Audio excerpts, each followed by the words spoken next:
as homeless czar. And I'll say, you know what? I know how political this thing is. I'll go in there, and I'll go in there with the backing of this guy, and I'll have armed guards, if necessary. But I know I've gotten my real estate license here in California, and I know how controversial it is, and I hate controversy. I hate politics for that reason.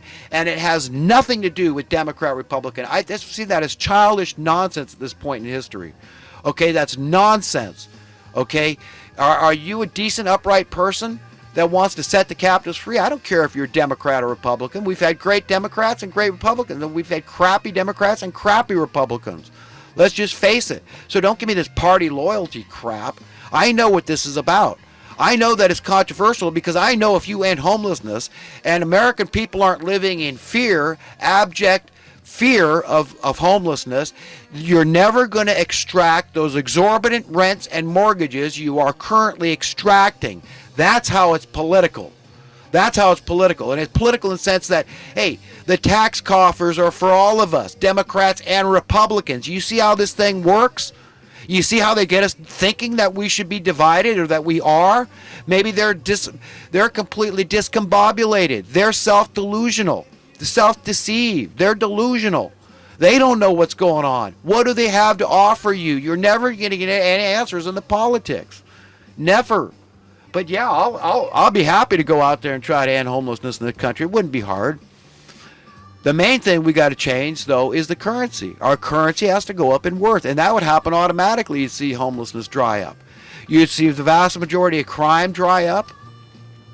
You'd see the end of financial desperation. Poverty would stop exploding and start reversing its trend.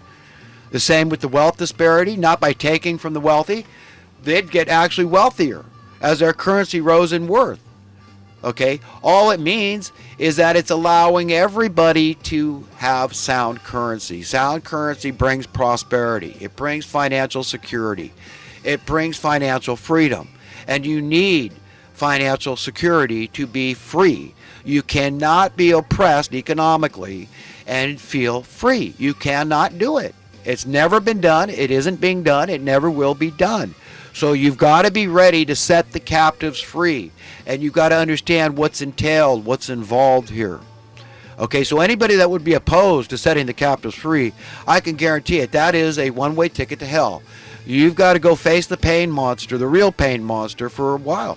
You've got to be excluded from decent, upright people that want the best for everybody. This is why I give people a break. When I hear, some of Alex Jones' reporters, I think that's evil. That this double standard that they say, well, that's okay. Even though I know this job is imperative to the welfare of society as a whole, I think it's okay to marginalize and subjugate that person. Even though I think it's a fair pay. I mean, we're gonna lose more jobs if we give them high. And how could they? I worked for this for an hour, $6 an hour when I was so and so.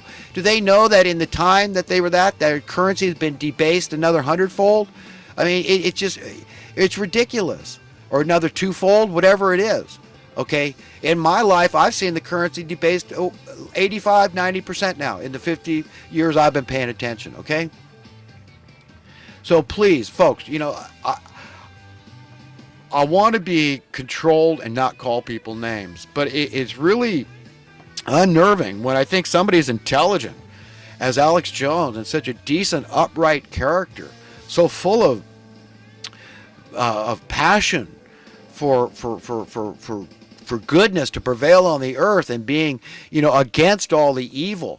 But when I hear him, getting involved in these wage issues and, trying to condone ever declining wages. And he said, what do you mean ever declining wages? Minimum wage was adjusted. It's gone up. Yes, but it's gone down relative to your cost of living. What's happened here is a chain reaction effect. Because once you get one commodity that nobody can get away from, like housing, specifically housing is what I'm talking about, then everybody's trying to keep up with numbers, okay? They're all chasing numbers. They're telling their boss, look, I need a raise. My landlord just raised my rent. Or, I just had to buy a house and, my first house, and look what I had to pay for it. So I need to be, I need to do this. I need to feel some sense of security here. I need a raise. So the numbers, they keep on raising the numbers. And you say, yeah, well, that's what you want by adjusting minimum wage upwards, to raise the numbers. Yes, but this is the only way to fight back against these market manipulators and say, don't blame the worker who's simply trying to keep the same wage, the same standard of living. Blame the people manipulating the market, all these collusive groups, these special interest groups that are benefiting.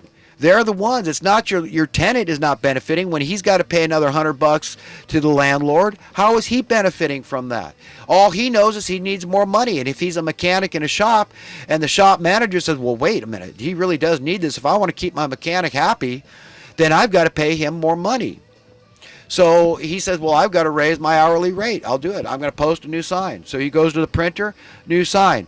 Labor is no longer $70 an hour. Now it's $90 an hour because his numbers, he just found out, the shop manager, his numbers just went up too.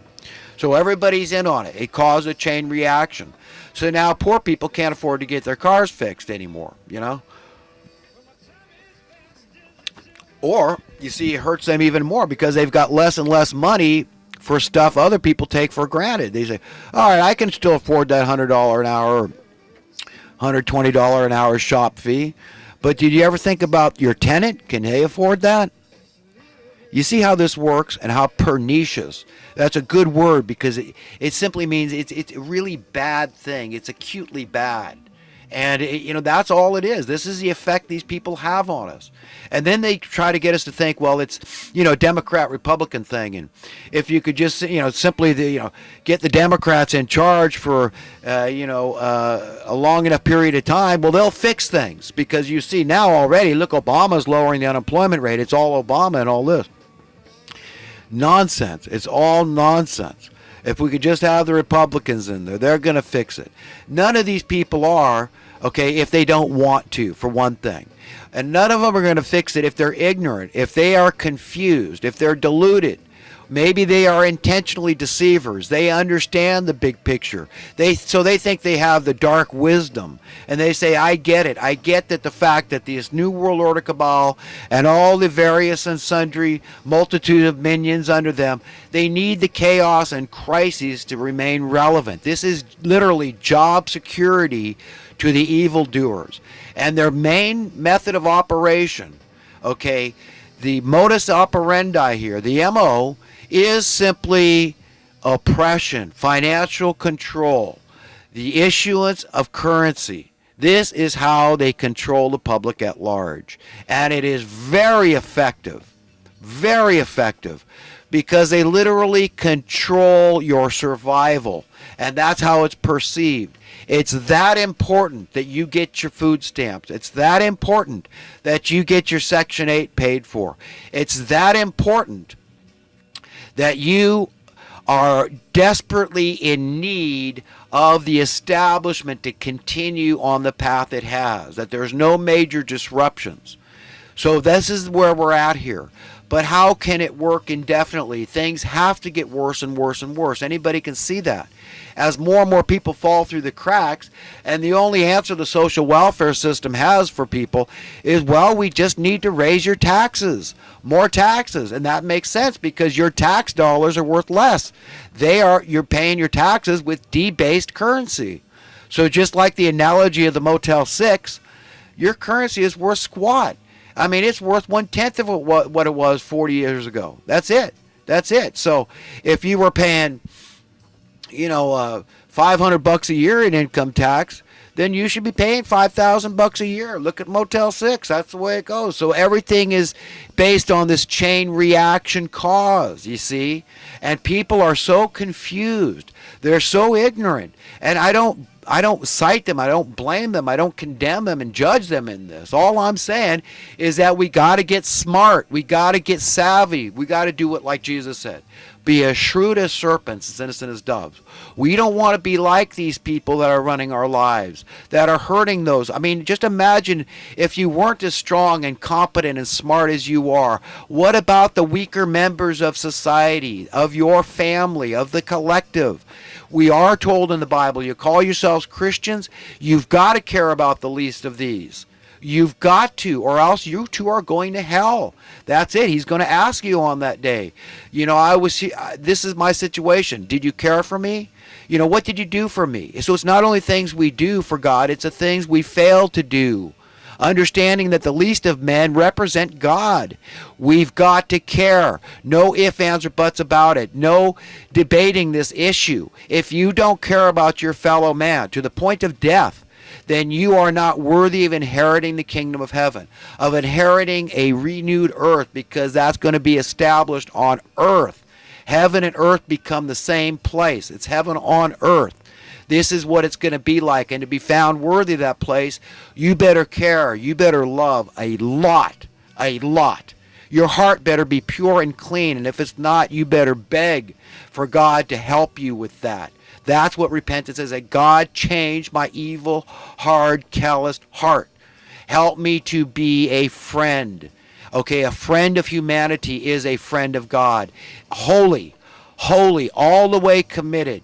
You know, in there 100% say, look, I get it. This is coming down to, there's only one division here.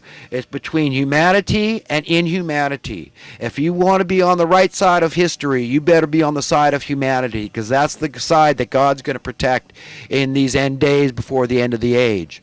Metaphor or not, whatever's happening here is happening. Information is increasing. Education, accurate education, knowledge, wisdom, truth, learning, all these things can't be stopped. Not all the collective combined forces of darkness can stop what is coming upon the world, upon the earth. That is, God is giving humanity. God is forcing the hand of the evildoers. And he's saying it's going to happen. You can fight tooth and nail, like obviously you're going to do. We've got these New World Order people trying to start Third World War. We know this is what they would really like, because they've got these underground bunkers that they feel they could safely go into. So the nuclear war and the destruction of the earth is you know, this, what do they call this, mutually assured destruction, is something these people would like very much, because they think they could, you know, outlive it underground. But God's got other things in store for them, like it's written. He frustrates the plans of the wicked and brings them to nothing. But I'm just trying to point to the logic, to the science behind why you can have faith in God, and to believe he is going to look after humanity. He is going to fix everything, and we can and should be a part of that, and help enlighten people, help bring them out of the darkness, out of Babylon, with the truth. Help them keep it simple and succinct. You know, explain to them basic economic principles, the why and wherefore. Why should it work like that? What is capitalism? You know, explain to them how capitalism has gotten to be such a subjective term, because the term has been maligned. It's been usurped and maligned by people. And crony capitalism hasn't even a faint appearance of true capitalism if in the terms of supply and demand. It isn't. It's just based on this whole unsound currency economic system, where it's just, you know, special interest groups, market manipulation, and yes, the motivation and incentive is clear, that they benefit, they profit off it, and it hurts others, yes, but they can't worry about that. Social Darwinism, they'll cite, it's just survival of the shrewdest, most savvy, and strongest out there, and who's able to make the money. Don't care about how you make it, just so you made it. Hey, you made it, man, and you know, you're on the right side of history. You know, you're the one with common sense, the practical one. You're the pragmatic one. You're the survivor who says, I don't care, you know, throw away my conscience, throw away the Constitution. Those things don't pay my bills. I know what feels good. I just want lots of money. That's how I define success, okay? I don't define success by, you know, being a friend of man. That's never made a penny to me, you know, by being a goody two-shoes.